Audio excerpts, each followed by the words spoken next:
आदाब, नमस्कार। एक कत्ल की कहानी।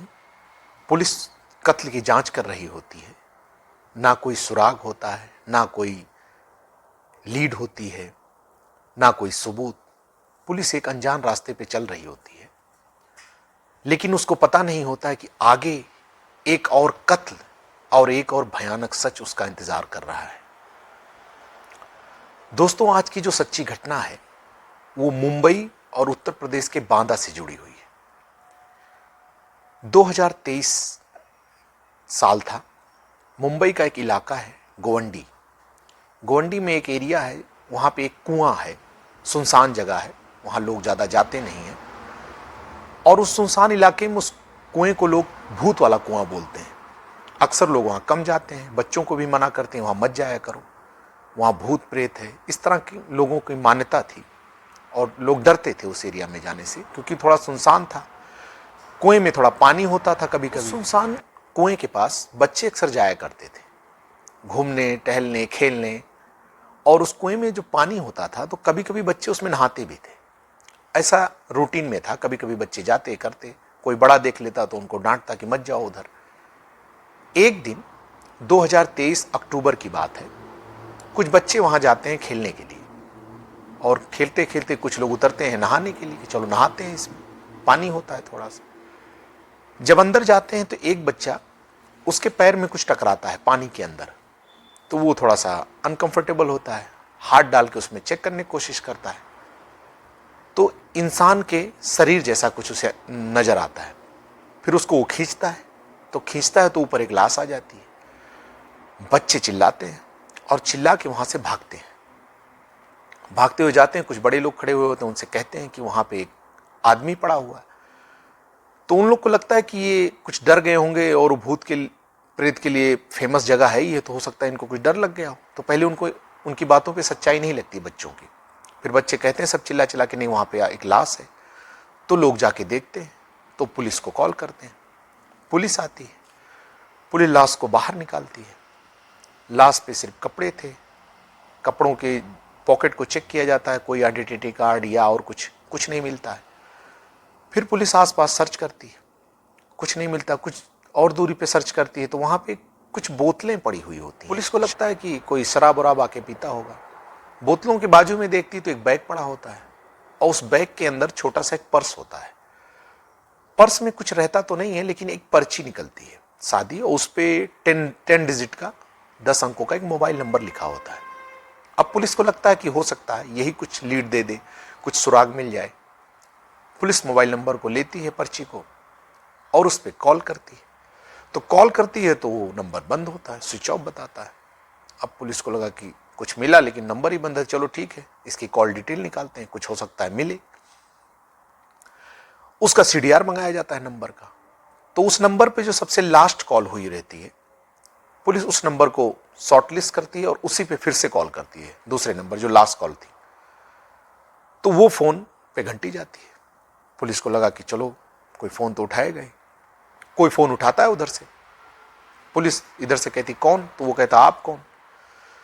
तो ये बताते हैं कि हम मुंबई पुलिस से बात कर रहे हैं, गोंडी थाने से, और हमें ऐसे ऐसे एक लाश मिली है, और उस पर 10 डिजिट का नंबर। ये नंबर किसका है पहले बताओ।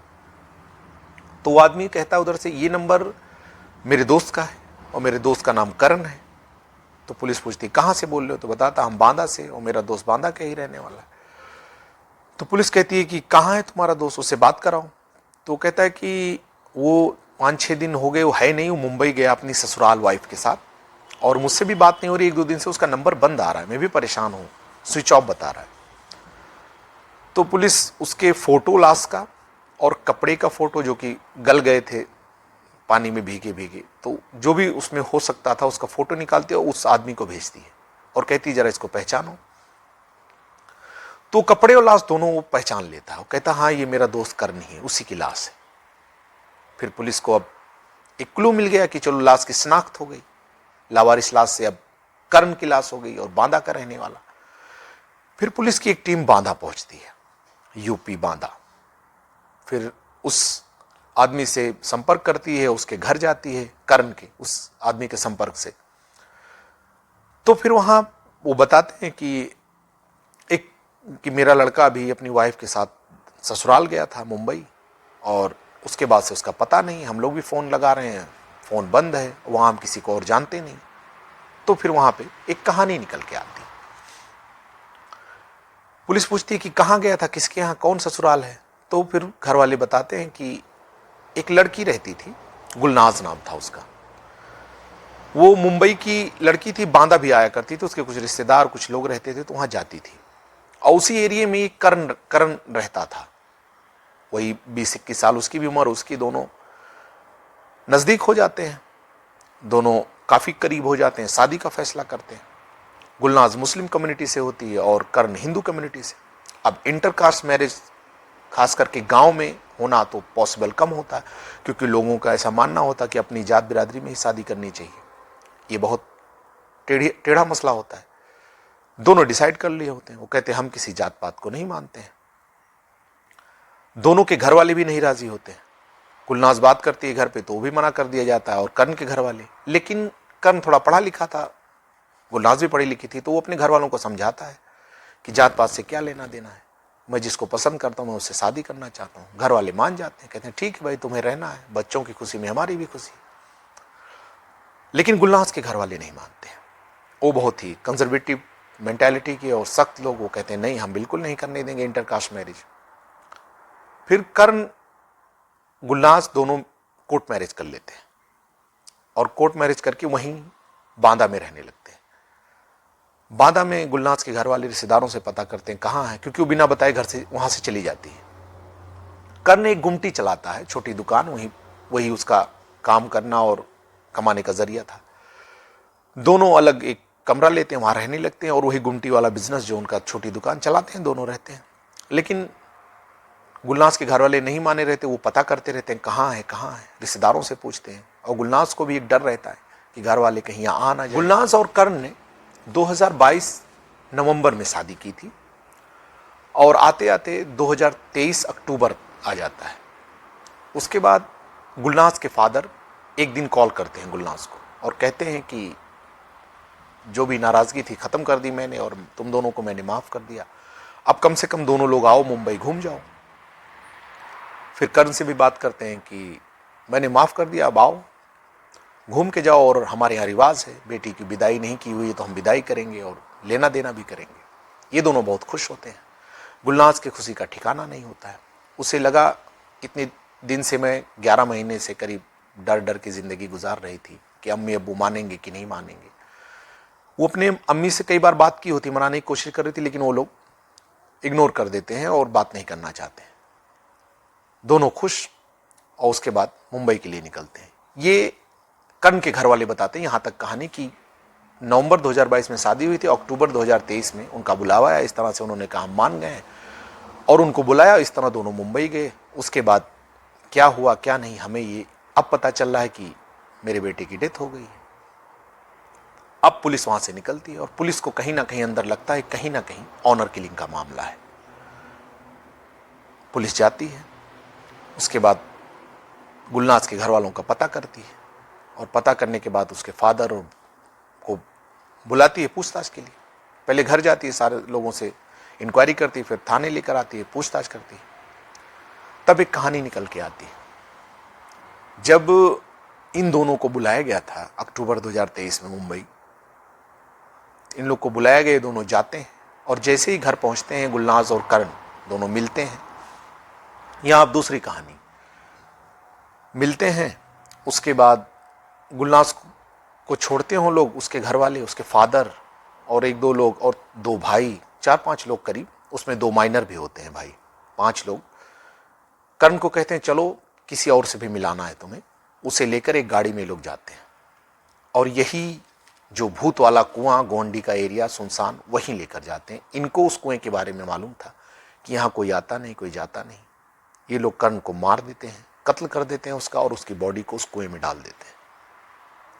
उसके पॉकेट में जो आइडेंटिटी कार्ड वगैरह वो सब निकाल लेते हैं, और पर्स फेंक देते हैं। उसमें एक पर्ची रहती है, उस पर्ची को अहमियत नहीं देते कि इसका क्या मतलब, फेंक देते हैं, ध्यान ही नहीं देते।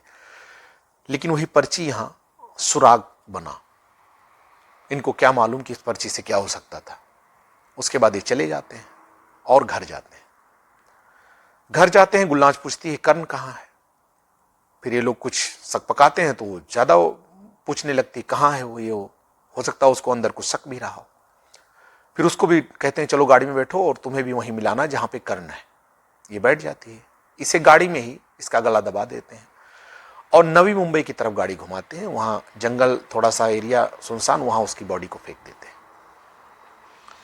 पुलिस को लग ही रहा था ऑनर किलिंग का मामला है। कर्ण और गुलनाज सपने में उन्होंने नहीं सोचा था कि जिस घर वालों से हम डरे हुए हैं, नाराज हैं, आज वो मान गए हैं और बहुत खुश थे। उन्होंने सोचा ही नहीं था कि हम जहां जा रहे हैं दोबारा वहां से वापस नहीं आए। हमारे साथ एक बहुत बड़ा धोखा किया जा रहा है। ऑनर किलिंग एक बहुत ही दुखद सच्चाई है और हमारे समाज में अक्सर होती रहती है, देश में, और ये बहुत ही शर्मनाक है, दुखद है।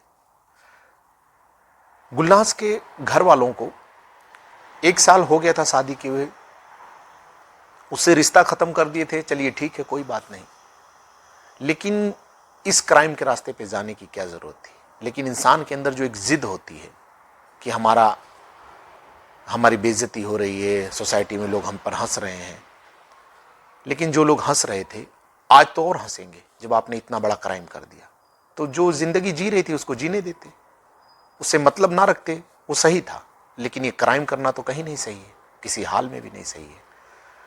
वो बताते हैं उसके घर वाले, उसके फादर भी, कि हमें ये अंदर से बहुत दिन से हमारे अंदर उबल रहा था। सब हंसते थे, रिश्तेदार कहते थे, और हमने ये तय कर लिया कि अब कुछ किसी तरह उसको ख़त्म ही करना है। तो ख़त्म करने से क्या मिला? जेल मिला और कुछ नहीं। सब लोग अरेस्ट हुए। अरेस्ट करके पुलिस ने चार्जशीट तैयार की। अब ट्रायल चलेगा और सज़ा होगी, अंदर जाएंगे।